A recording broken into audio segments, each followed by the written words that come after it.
and he has also become a leader in the field of Alzheimer's care with a focus on caregivers. He is here this evening to talk about his book, My Two Elaines, Learning, Coping, and Surviving as an Alzheimer's Caregiver. This book has received accolades from all around the world, and I think this comment from Maria Schreiber is perfect.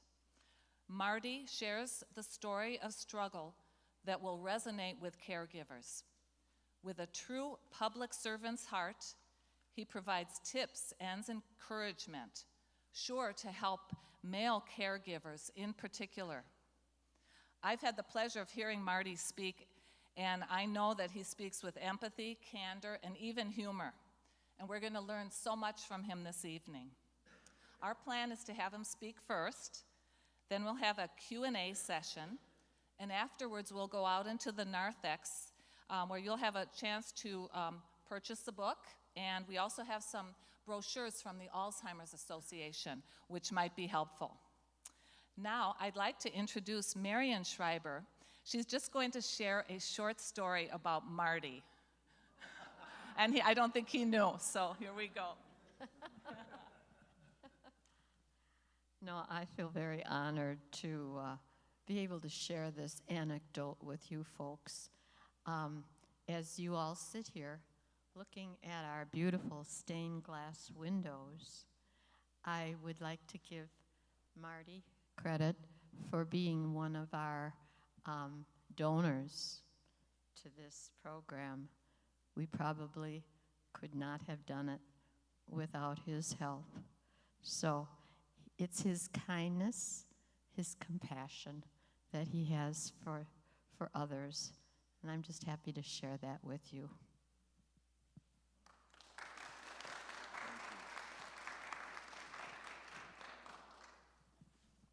Thank you very much. Is this microphone working? This is better? Yeah. Okay, we'll try this way here. Okay, now it's better? Okay, now we can do it? Wow, this is really something to be here with you all and hear those kind words. I was waiting for the words to say, and friends may call at the funeral home between the hours of 6 and 10 in the evening.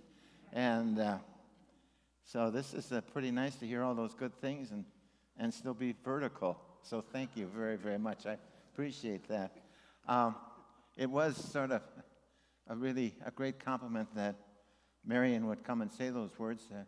Her cousin Bill was my cousin as well as my best friend, and he passed away maybe 3-4 years ago now. And so within those memories, and then always the gracious and the kindness of Marion throughout the whole years. Going back, I think we've known each other for 65 years. It comes right down to it. And then her son Mark is here also, and I tell you, he is one of the finest sons you could ever hope. He takes care of the grass and the snow and the logs and just everything, and so that you would take the time to be here too. So, and the thing is, you look like your dad, a lot like your dad, so, and also so very helpful as your dad was. But anyway, and Mary, thank you. The fact that Mary heard me once and invited me the second time, that's sort of a first in my whole political career. So thank you, Mary, very much. I was looking forward to coming to St. John's again. I've been here a couple of times. But then to be invited to talk about one of what I consider to be one of the most important topics in this day and age as it relates to a person's well-being, talking about Alzheimer's. And my first experience with dementia occurred back when I was running for governor in 1978. And I gave a talk in Eau Claire, Wisconsin. And after the talk was over, this gentleman came up to me. He was older. He pounded. He says, "Governor," he said, "that had to be the world's most god-awful speech I've ever heard in my whole life." Oh, well, his wife was there, and she heard, and she was so embarrassed. She came running over, and she said, "Governor," she says, "please excuse my husband. He's old, and he's senile, and all he does is just repeat whatever he hears everybody else say."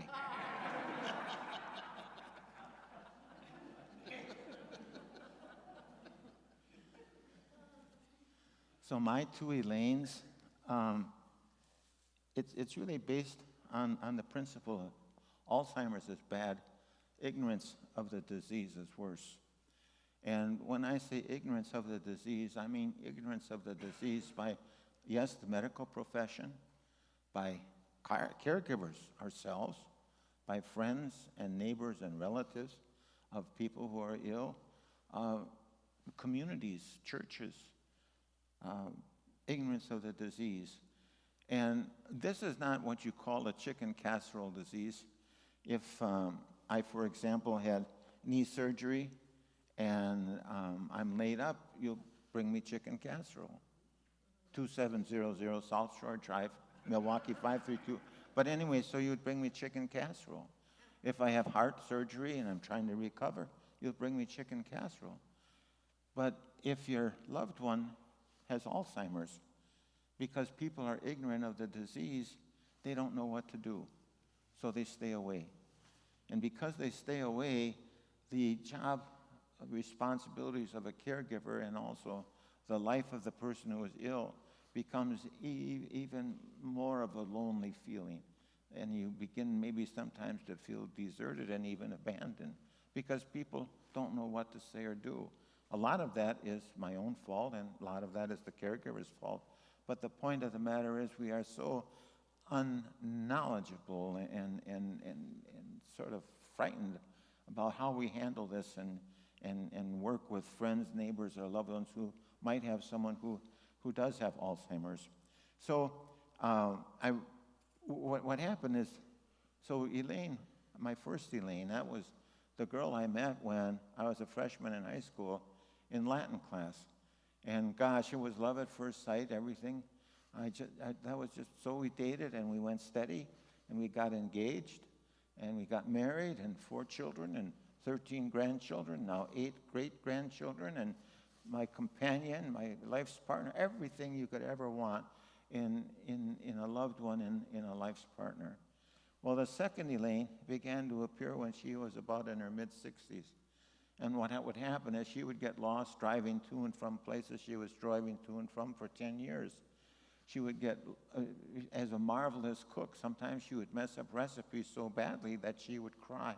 She would go in and out of the garage sometimes and scrape the side of the car, which was very unusual for her. She would start telling me things that happened that had no relationship to anything that happened in reality. So that was the beginning of the second Elaine. And so she had approximately 18 years from the time of diagnosis till she passed away almost 2 years ago now.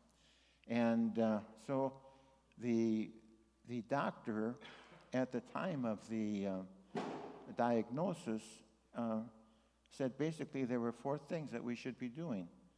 Numenda and Aricept, which are 2 drugs which are supposed to maybe delay the process, making sure we had socialization, and then also walking, which is the best exercise for the brain, and then 4th, a glass of red wine every evening. Well, Elaine got 4 weeks ahead with a glass of red wine every evening and 3 weeks behind in the walking. But that's what the doctor told me. No understanding did I have about what my next move was going to be. No understanding did I have about what kinds of things I should be involved in doing.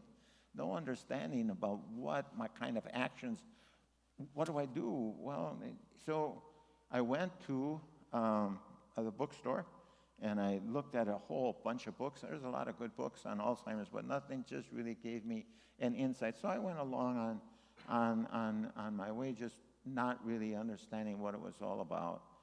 So as I began to better understand what was going on, I began to understand it was important for me to join my wife's world, to join Elaine's world. So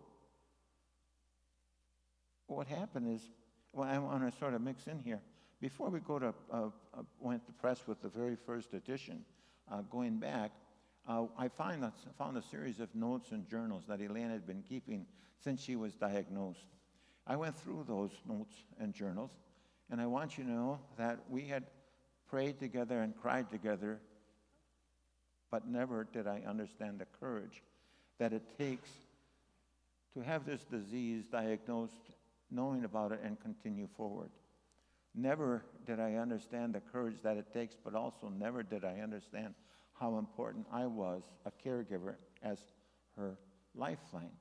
So anyway, I read those notes that she had written. And by the way, the book contains some of the key notes, and each chapter begins with her writings about what some of her feelings and experiences are.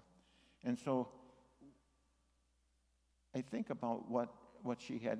Now, she had been along and ill for a bit of time, and so I read the notes, and then I thought, she's in the process of losing her memory. And then she hears me say, Elaine, it didn't happen on a Thursday, it happened on a Friday. It wasn't the Smiths, it was the Joneses. Why did you put the car keys in the dishwasher? How many times are you going to ask me what time we're leaving? I told you 7 times we're leaving at 10. She didn't know she had said any of those things. She wasn't aware of the fact that she had even put the car keys anyplace, much less in the dishwasher. So her life was in the process of having this realization that she'll be losing her memory, but then at the same time, I, as her loved one and caregiver, am responding in a manner, well, I don't think it was mean of me what I did.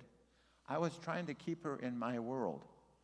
And as long as I tried to keep her in my world, her world and my world were worse. Once I began to understand that I had to let go of this person who once was, so that I could embrace now the person who now is. Once I began to understand that, life became quite different. You cannot beat this disease at this moment in time. Some 20 years ago, when Elaine was first diagnosed, Alzheimer's could not be cured or prevented. Now we're going to move into 2024, March 3rd, I think it is. Alzheimer's still cannot be cured or prevented. So we're never going to take it head on. But here's what I conclude we can do as caregivers, and also with understanding the care of loved ones, and that is to make a determination that we are going to help them live their best life possible. That's a realizable goal. But not only help our loved one live their best life possible, but at the same time, help the caregiver live the best life possible. How do we live the best life possible for our loved one? Well, we join their world. So I said that, I mentioned before, the doctor said what we should be doing is going for walking. Well, we would go for a walk. Elaine would say, oh, look at that beautiful bird. Now, come on, Elaine, let's go. I had, in my mind, a half an hour of walking that. Come on, she'd say, look at the flower. No, once you understand the importance of joining their world, you can experience and have those moments of joy of simply looking at a bird, seeing the flower, watching the leaves blow across a lawn, and that in and of itself is something of helping our loved one live their best life possible. Now, I said that Alzheimer's cannot be cured or prevented, but so Elaine was with me roughly for maybe about 8 years at home, and then maybe 8, I don't know the exact years, I don't remember, but pretty close to that. But when she was in assisted living memory care, many times we would have lunch. This is at the Lutheran home, now called Elaine's Hope for assisted living. And so we would have lunch there, and one day we were having lunch there, and she began to tell me how intelligent and how good-looking I am.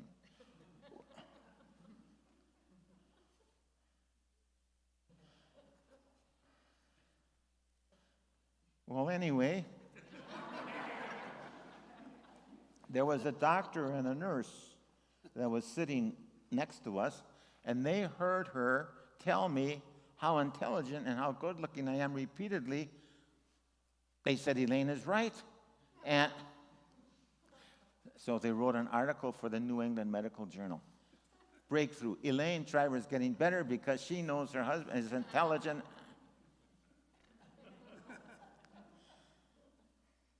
Well, they rejected the article because they said you have to show 3 things where someone is, saying what should be, what is right. Only 2. So anyway, so a little bit of time went by, And now we happen to be sitting at the same table, a happenstance, with the same doctor and nurse sitting over there, and they are sort of over.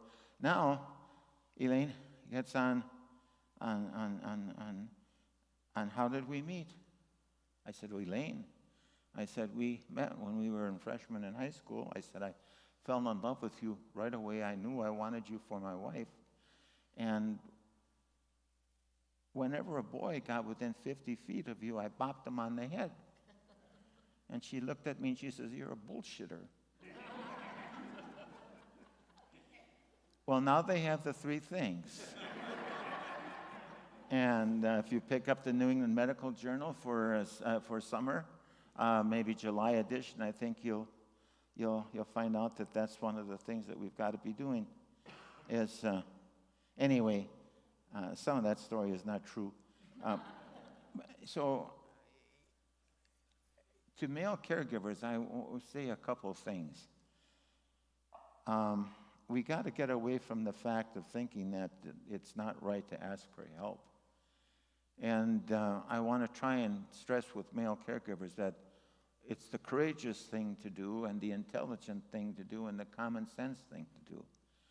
Hypothetically, we're surrounded and we have an impossible chance of surviving.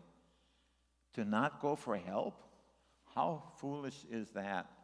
And so the fact of the matter is, for caregivers, I want to stress, you should not do it alone.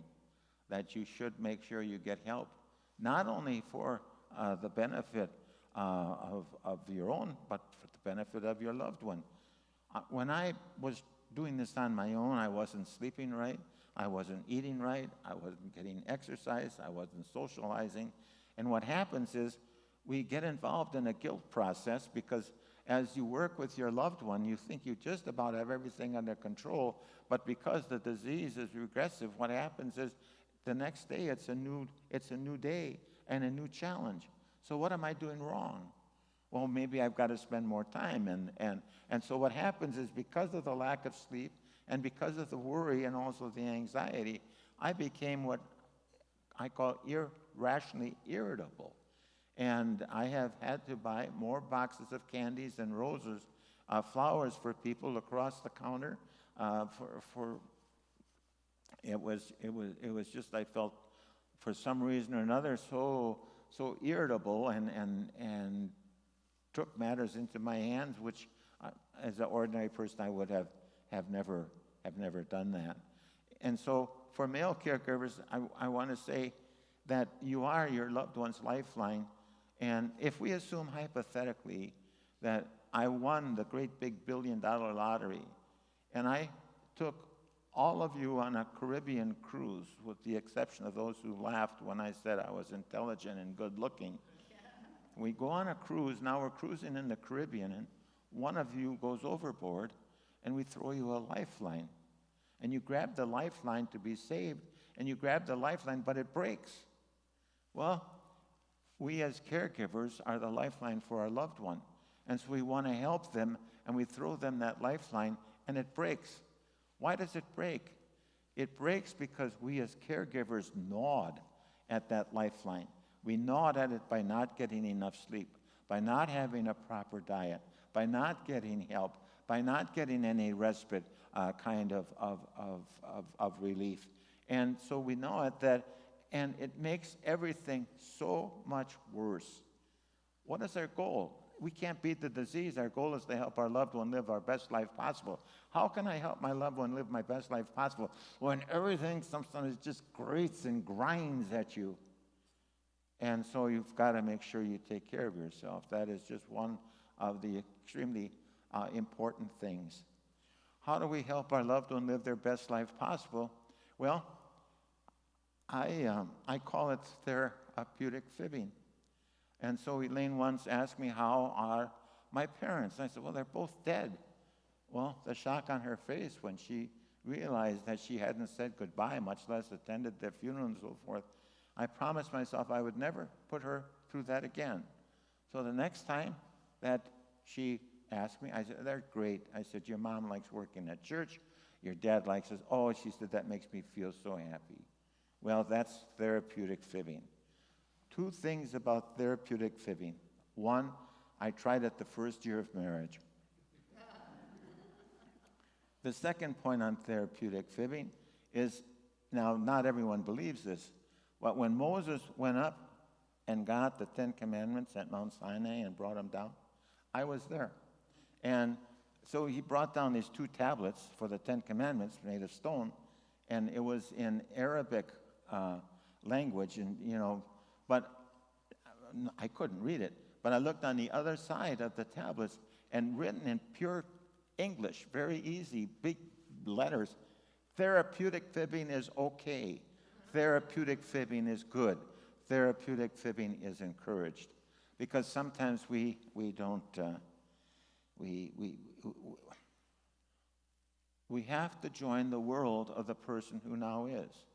We cannot pull them back into our lives because that's not what is happening and cannot happen until there's some type of a cure. 9:30 in the morning, Elaine says, I want a glass of wine. You can't have a glass of wine at 9:30. Not the answer. Elaine, do you want red wine or white wine? Do you want it in a taller glass or in a smaller glass? Do you want to drink it with your neighbors, or should we invite your sisters over? Redirection. We don't get involved in these battles. It's redirection.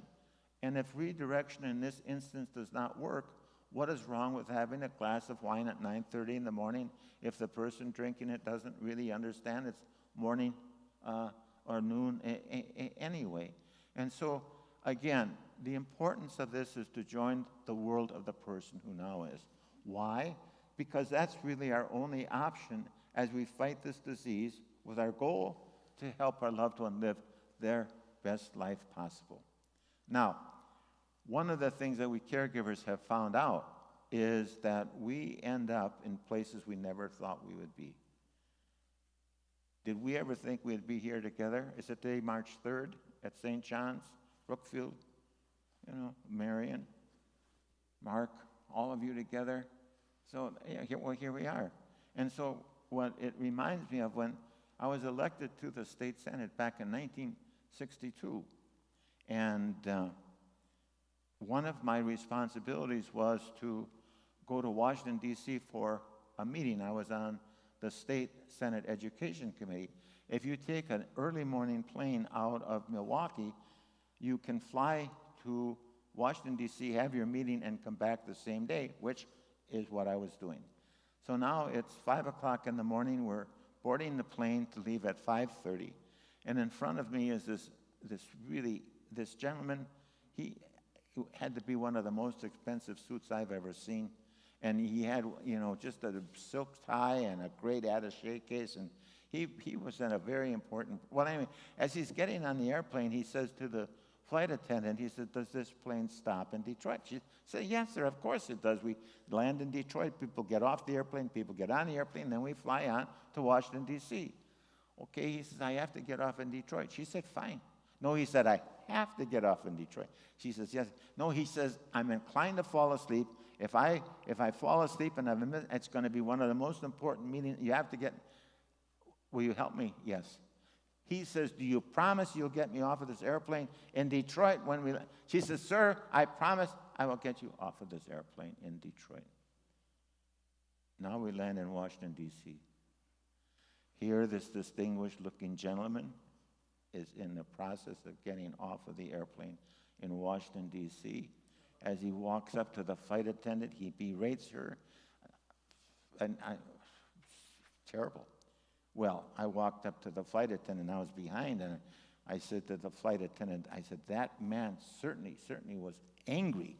She said, he was angry. You should have seen the fellow I put off in Detroit.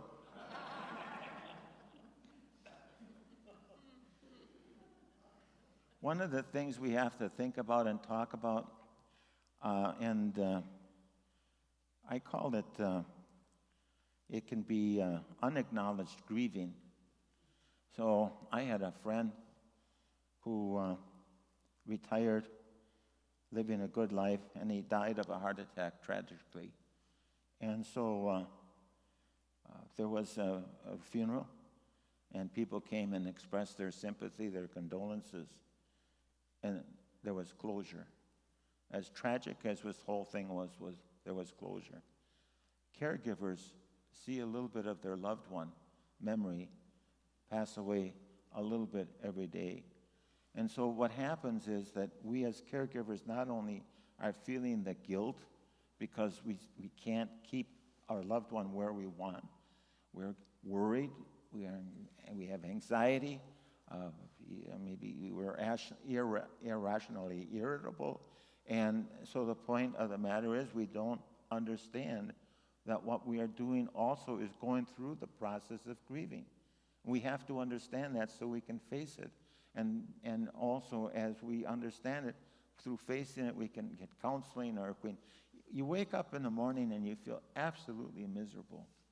Why am I feeling absolutely miserable? Well, because I've got some things on my plate that are tough. Among them, things I don't even know about, which is the unacknowledged grieving, which I should really understand, and so I would maybe be able to move forward then. So what I think I'll do is to give you a sense of some of Elaine's thoughts as she wrote during the time. What time is it? Because I don't want to overdo this. 5:30. Been talking about 25 minutes. By the way, this book, if you buy this book, I'm told it's possible there might be the winning lottery number in this book. It's possible. It's so anyway,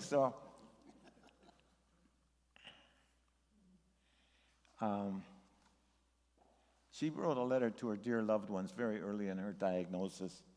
And she writes, "It wasn't until a few weeks ago that I really had to say, yes, I do have Alzheimer's. I had read of signs that indicate Alzheimer's, like getting overly upset for no reason and having trouble with names and directions. But I still didn't think it was a problem for me. But in hindsight, for too long, I've been getting lost driving, having trouble keeping days straight, and difficulties with names and schedules. Still, I still felt I could handle it. It won't get worse. But this morning, I started reading about the mid-stage of Alzheimer's in hopes of preparing myself better and realized I'm not very far away. That is most scary, but I have to accept it." And so I mentioned also about finding out that I was her lifeline. So she says some good things in here, and I put them in here, not for self-grandizement, but I put them in there to drive home to caregivers how important they are in their loved one's life. So one of the challenges that Elaine, the people with Alzheimer's, once they're diagnosed, they're sometimes aware and sometimes unaware. And it's a difficult challenge to watch them. I get the question, well, if they think they don't have Alzheimer's, should I tell them? Or if and so forth. No, you meet them where they are. We join their world. That's the important thing. But anyway, so this one here helped me understand the challenge. Anyway, so she said a lot of nice things about me, but read this here. "I'm not enjoying my role anymore as Marty's wife. Because of his having concerns about my Alzheimer's, he doesn't let me be me. I can't go for a walk if I want to, or to the store alone. I used to appreciate him, what I thought was concerned, but he holds me captive much too much.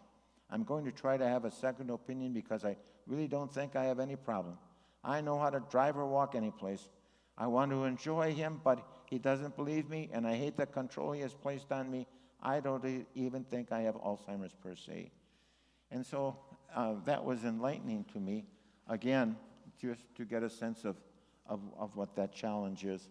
And so I'm going to just read my favorite one. This was a few years into it, but still, somewhat aware.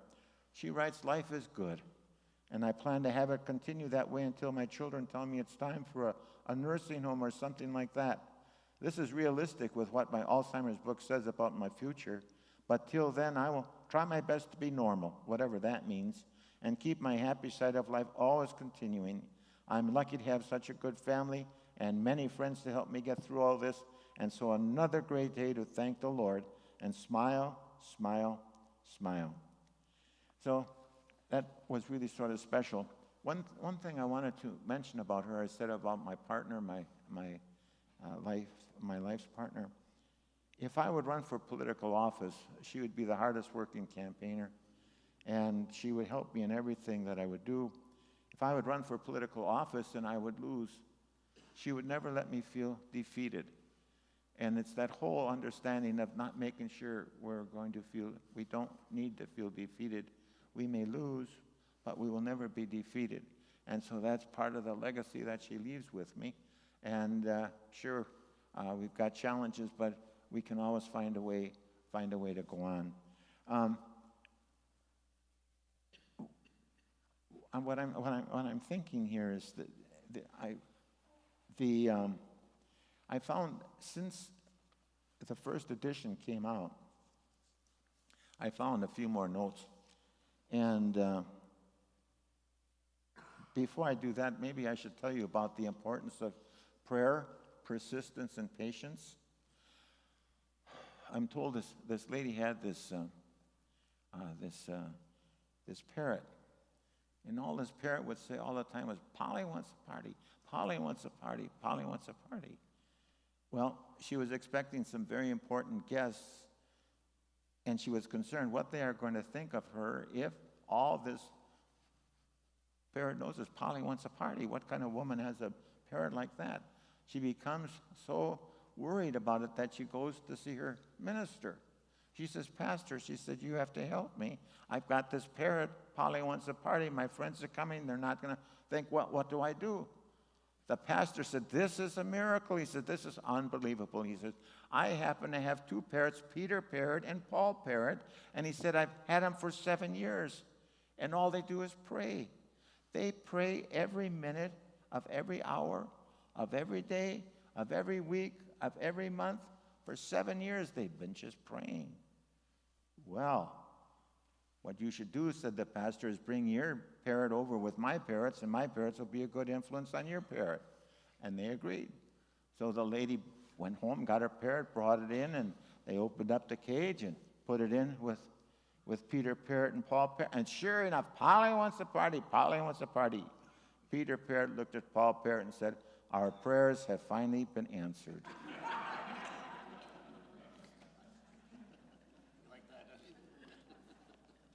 So we're going to open it up for questions, but I just want to give you a sense. You know, we all have challenges in life. You know, I know that, you know, every one of us is going through some kind of a challenge. If we can try and make the best of it some way or another, that's the only thing we can do, because sometimes you just can't control it. And sometimes, even though it's pain, there are some special things that happen.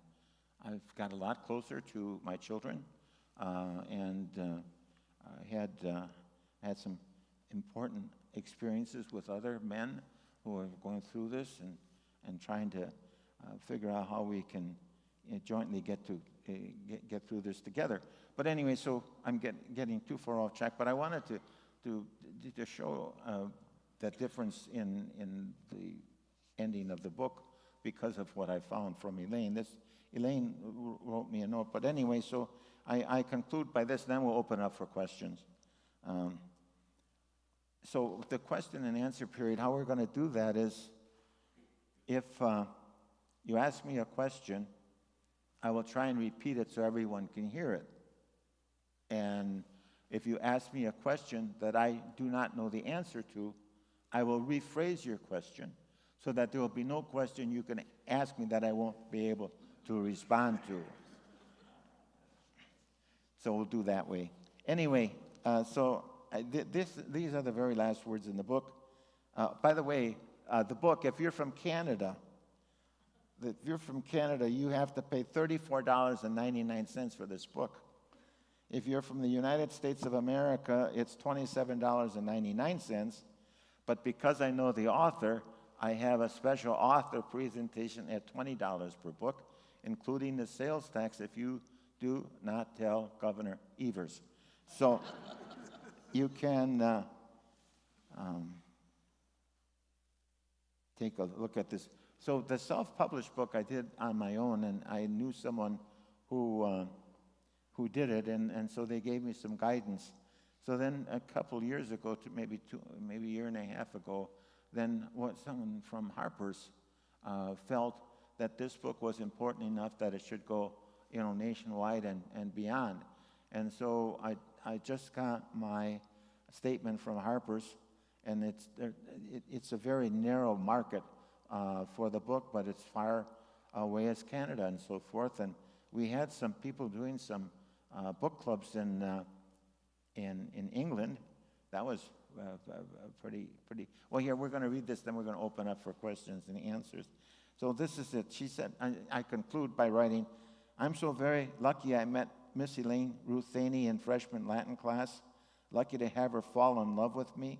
Lucky she said yes. Lucky she supported every dream and crazy idea I ever had. Lucky she raised such great kids.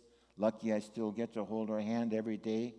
If Alzheimer's is the worst thing that can happen, I've got the best of the worst. For what better blessing, better promise can any person receive? And I quote from Elaine, when in heaven, I will always be smiling down at you with great love to the best man in the world. And so what better things could be happening? And I know that in all of our lives as we work with someone, that they feel the very same way about you for what you have been able to do to help them.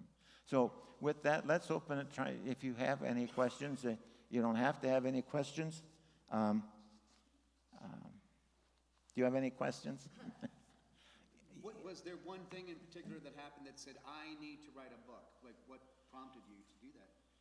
What prompted me to write the book was seeing how other people were dealing with their loved one. And like I used to deal with Elaine, arguing with her. And so I would say, someone, the person who was ill would say, I need another blanket. Well, you can't have another blanket. I just gave you another blanket, so, or I would like another cookie. How in the world can you have, in other words, I saw the additional, first of all, I know that this is a terrible disease, and then the question was, how can we make it better for people? And I saw that people were ignorant about this disease, and it was that ignorance on how to deal with this disease that prompted me to write the book. And it's sort of like I took this mountain trail, and I'm sitting down here now, and it was a very difficult, arduous trail, and now someone else is going to make the same trip. And what I wanted to say was to sit down next to me for a moment. Let me talk to you a little bit, and you don't have to do what I say or so forth, but please at least understand my experiences so that you can have a better trip. You're going to have to do it, but maybe I can help make it easier. That's what pushed me. Yes? Maybe you mentioned it and I didn't hear it, but at the Regency there was a man who had a wife depression, and he was suggested that they put her in a choir to sing, and he said there was a remarkable improvement just from singing. Right, that's a very important point. The point was made about this person was ill and went into a choir. And music is extremely beneficial. And not only is it beneficial, just listening and singing together, but there is a strong, kind of emotion that comes out. In addition, there are a few choirs out there for disabled, for assisted. My husband was in hospice. My granddaughter put earphones in his ear, and he had a smile on his face. He liked the music. Mm-hmm. Yes. So you can remember me. We did a lot of singing, Patsy Cline. Yes. How did you discover that, or come about discovering that your wife had Alzheimer's? How did I discover it? As I said, she was getting lost going in from places that she had been going to and from. She'd mess up her recipes, scratch the side of the car, tell me things that I know never happened. So you knew it before a doctor told you? I had an inkling. And let me say this, too, before the doctor told me. Extremely important that you get a proper diagnosis, because just because you forgot the car keys, does that not mean that does not mean that you have Alzheimer's? Okay, so there's dementia. Dementia means that the brain is not working right. Dementia. Okay, there are many reasons for dementia. One of them is a mix-up in medications. It could be an infection. It could be depression. It could be Alzheimer's. And so what you want to do is just make sure that you have an understanding of what the actual situation is. So very important.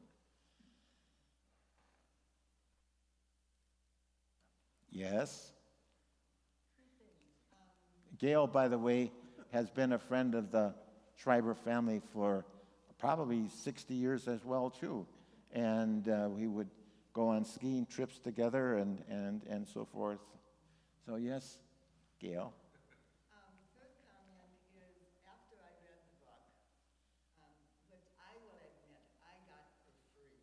I suppose I had special privileges. That was very sweet of you.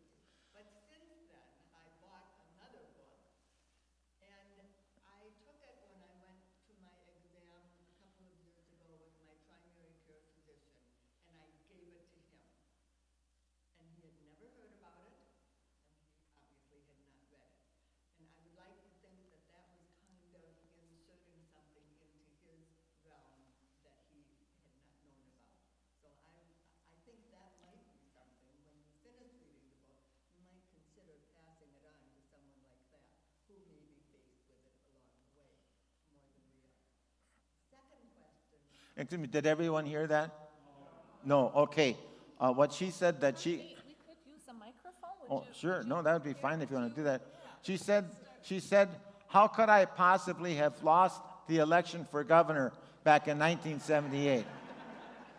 No, what she said was that she got one free book, and then but she paid for the second book, but she gave the second book to her primary care physician so that he might better understand Alzheimer's, and maybe something like that would be good. And so I suggest to all of you that you buy at least 6 books.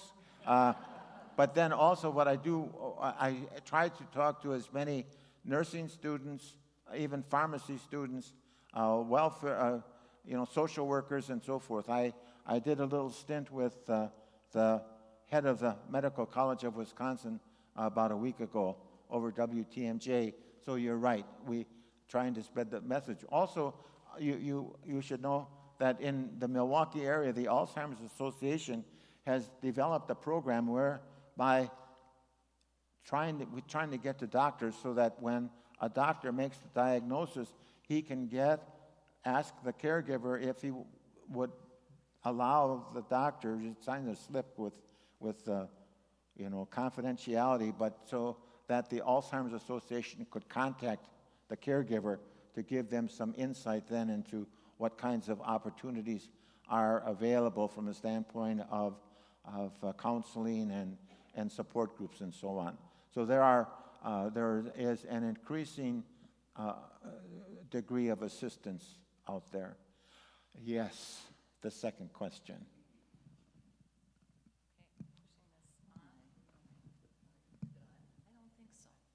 Is it on? Yes, it is on. Okay. One thing that I noticed, and I have noticed also in being very privileged to volunteer, as many of us have, with a family in our church who is challenged with this situation. The thing that I noticed when we were traveling, and I'm noticing it in this situation, is that separation anxiety. When the person with the Alzheimer's is fearful about losing eye contact or personal space with their caregiver. How did you deal with that? I don't recall special situations as you would describe it. I did not have to. I didn't have those kinds of experiences. When she went to the home, was that a problem? It must not have been. No. Well, let's just. No, that was not a problem. But let me just talk about something.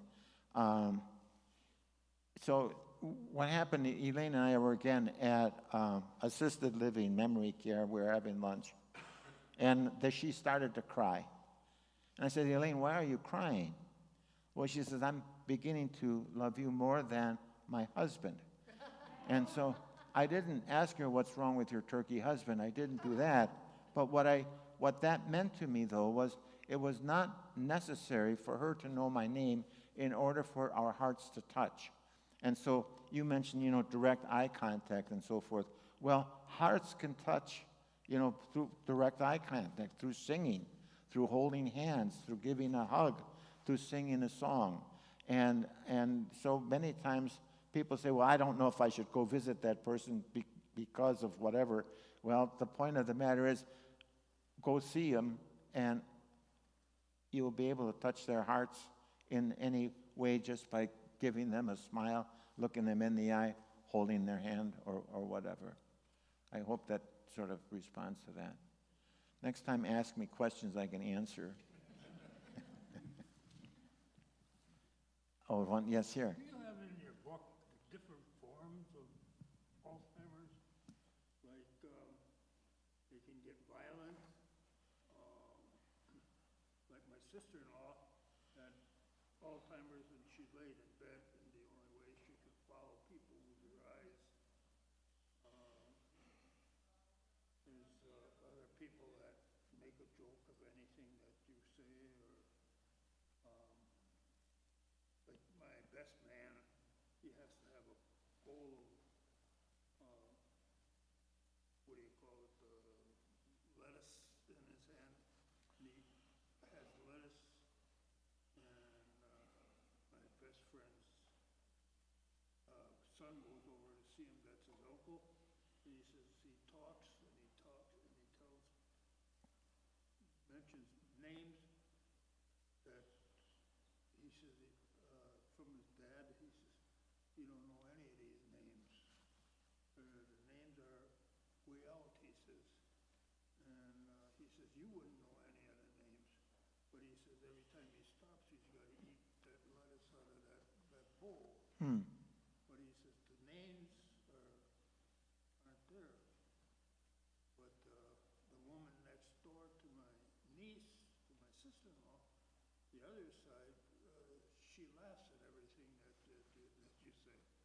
So I've learned through people that there's so many different forms of Alzheimer's that I don't know if you mention it in your book or not.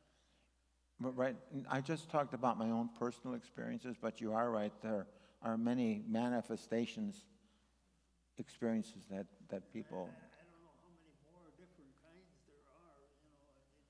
I know that people beat up on people, and like the one side that they had to put him away because he was throwing and ruining the house, and they throw furniture and everything, beating up on people. They put him away. That was a form of, he had Alzheimer's. Yes. Well, it's a terrible thing when people get violent, but it does happen. It's Maybe like you and I, we were lucky. We had wives that turned out just nice, And my wife just passed away, She got in the car and stopped breathing, and that was it. But there are other ones that are violent, But I don't know if you got it in your book that there. Yeah, no, I just talked about my personal experiences, but thank you for relaying that. Mary?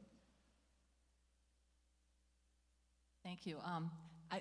Listening to you speak, it's obvious that Elaine had her diagnosis about 20 years ago. Have you seen an improvement in the services that are offered, such as memory cafes or support groups? Yes, I have seen, yes, if Alzheimer's is bad, ignorance of the disease is worse. There seems to be a better understanding of the disease. But also, this is increasing. As our age group increases, so also will Alzheimer's increase. And boy, I saw the statistics. It's going to, just within the next 10 years, it's going to go up maybe by 30% than where we are now. And so we did get that direct communication going from the doctor to the caregiver. And then the state of Wisconsin has, developed some programs and so on. And so we're sort of lucky to live in an urban area, but I've given talks out in the Rhinelander area in northern Wisconsin. I mean, there's a long distance between help,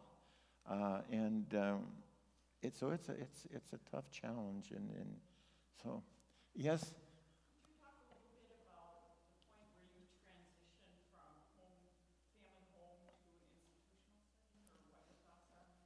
Oh gosh, okay, that's an important point, and then there's a number of stories in that for my experience. But so I'm getting sicker, and my children have sort of an intervention, and they sat down and said, "Dad, if you don't take care of yourself, you're going to be dead before Mom," because it was affecting me. And so anyway, so now I'm going to counseling at the Alzheimer's Association, and I go in and I see the counselor, and what's wrong? She says, I say, I cannot see putting Elaine into a home. I can't, I just, and she said, you're not putting Elaine anyplace. You are helping her live her best life possible. Wow, what an important kind of, it just helped me better understand. And what I was realizing was this male ego. I was the one who was going to beat Alzheimer's. I was the one who was going to take care of everything. Forget about Elaine and her, what's best for her. And so that helped me so very much to understand that my goal is to help her live her best life possible, not for me to feel good about whatever I think I should be doing. And so I can remember so clearly, I took her in the day after Labor Day. And over the weekend, I would have taken pictures and a table and a chair and so forth that would be familiar. And so now the day came. She was going to daycare at the Lutheran home also. And when I would take her to daycare, so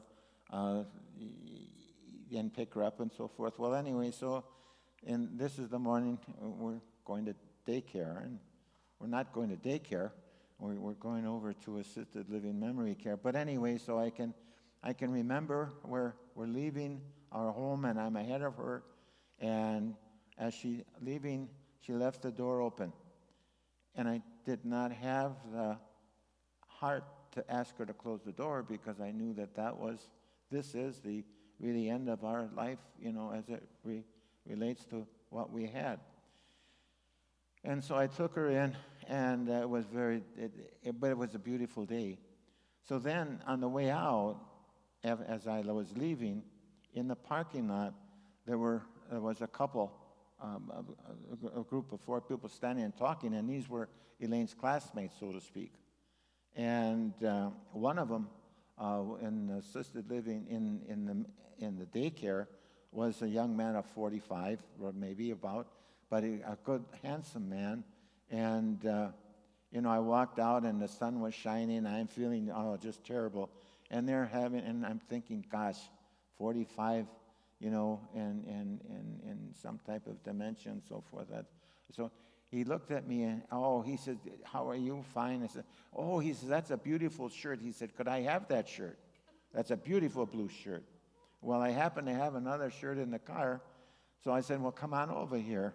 And so I walked over to the car, and I took off my blue shirt, and he put on the blue shirt, and I put on another shirt and so forth, and that made him very happy. And so a lot of people they say that Marty was really nice giving that man the shirt off of his back. Well, the truth of the matter is I had just held up a Quick Trip store, and they were looking for a short, fat guy with a blue shirt, and here now there's this taller, good-looking guy wearing this blue shirt. and so the cops haven't caught me yet. But anyway, so a good question. It's tough for the decision of thinking you're putting, a loved one in, you're giving them an opportunity to live their best life possible, and maybe even saving the life of the caregiver, because there's not just the person who's ill, but there's children and grandchildren and so forth. There's a lot more life to go on. I'm glad I didn't kick off the bucket by a while back. Oh, yes?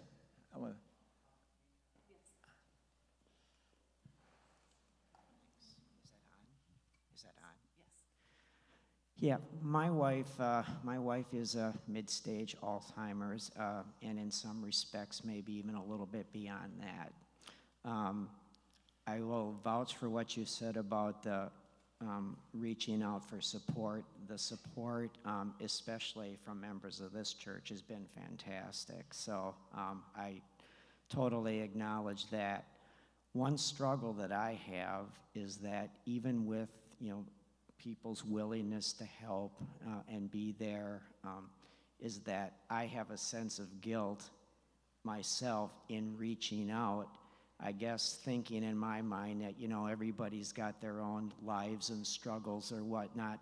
Why is theirs any more important than mine? So I guess my question to you is, did you have a similar struggle? And if so, how did you get beyond that? There is no question that guilt is the penalty we give ourselves. Nobody else gives us guilt. We do it to ourselves. And yes, I have felt very guilty, not only because no matter what I did, Elaine was not getting any better, but also, things just weren't going right. And so also I think you have to understand how that people who help you out are getting a feeling of worth, of making a difference in your life. And I think it's important. As human beings, we need to depend upon one another. And you know that you would help anyone in that situation. And so I think just accept the fact that people want to express their love and rejoice in it. And that's better than feeling like you're abandoned and put out to sea with nobody caring. And so, yeah, forget about the guilt. I can't lecture you on that because I had it, and I still go through moments in life where I think I should have, done it better or differently and so forth. But you're doing your best, and so I don't know. I hope that helps you a little bit, but yeah. It does. And one thing that I just wanted to punctuate, a comment that you made earlier about communicating and how people, you were talking about heart-to-heart communication, that type of thing. In Karen's case, she has difficulty verbalizing. So, but she is she's a hugger. And what that means is that for those people that she's hugging, she uses that to show compassion, love, friendship, and all I can say is that everybody that has received a hug from Karen, be aware that that's what's going on, and she loves it, and that's one of her best ways of communicating, and keep them coming. Great. Very good. I've just got a couple of stories, Marty. I was a chaplain in a long-term care facility and with a memory care unit. There was one woman who was in her late stages of Alzheimer's. And so I would come in and we would talk, but it was in her world. I love your distinction. One day, she said, "How are your daughters?" And my jaw dropped, and she said, "You have two, right?" I said, "Yeah, I do. They're doing fine." She said, "That's good." And then she went back into her world again. But I couldn't figure out, how did she realize I had two daughters? And then that moment of lucidity that came through, I can't explain it. I'd like to think there's some spiritual aspects involved in all of this care. And the second one goes to your point. I've also seen when a nasty human being who contracts Alzheimer's becomes one of the nicest people. In fact, a granddaughter of one of those men told me that before he contracted Alzheimer's, no one wanted to spend any time with him. He was mean. She said, and you'll take it for what it is. She said, this Alzheimer's was a gift because I get to spend so much time with this man now that I love. And even though they don't connect on an intellectual, verbal, they can spend time with each other. And that was the most important thing to her. And she would never have had that, So those are just two of many stories. Mm-hmm. So, Well, thank you for your service as a chaplain. That's pretty important work. All right. Yeah. Wow.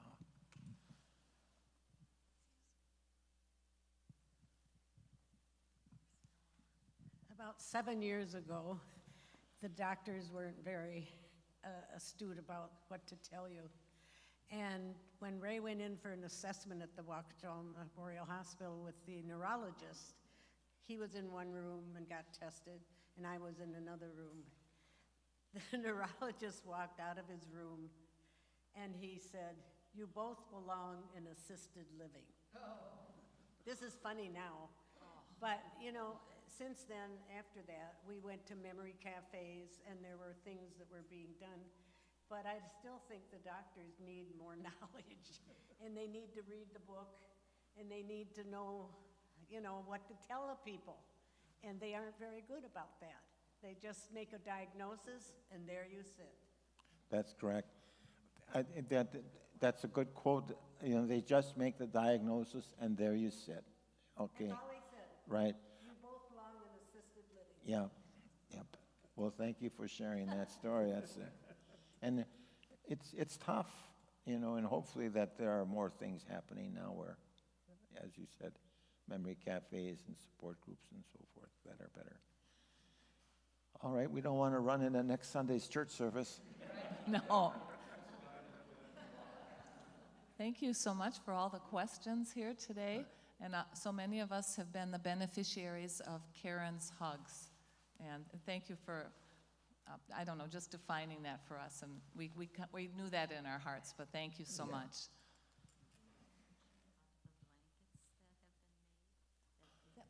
Oh, yes. Oh, well, we have some blankets on the table where the books are that have been made by the daughter of one of the gentlemen here. And they're available for you if you buy a book. And so we would like for you to enjoy that. Well, thank you. So what's your daughter's first name? Vicky. So Vicky made these blankets, and if you buy a book, you can get a blanket. Wow, that is really. Her mother had Alzheimer's and loves your book. Uh-huh. Loves everything you do. So. Okay, well, thank you. You'll be getting them as long as you sell your book. Okay. Okay. All right, anything further? Well, I'll just, if you want to buy a book, please, you're welcome to. Don't feel compelled. Anyway, if there are any profits from the sale of the book, it goes to help Alzheimer's support groups. So this is not a money-making venture for me. It's a passion to try and help people live their best lives possible. So thank you. You're great.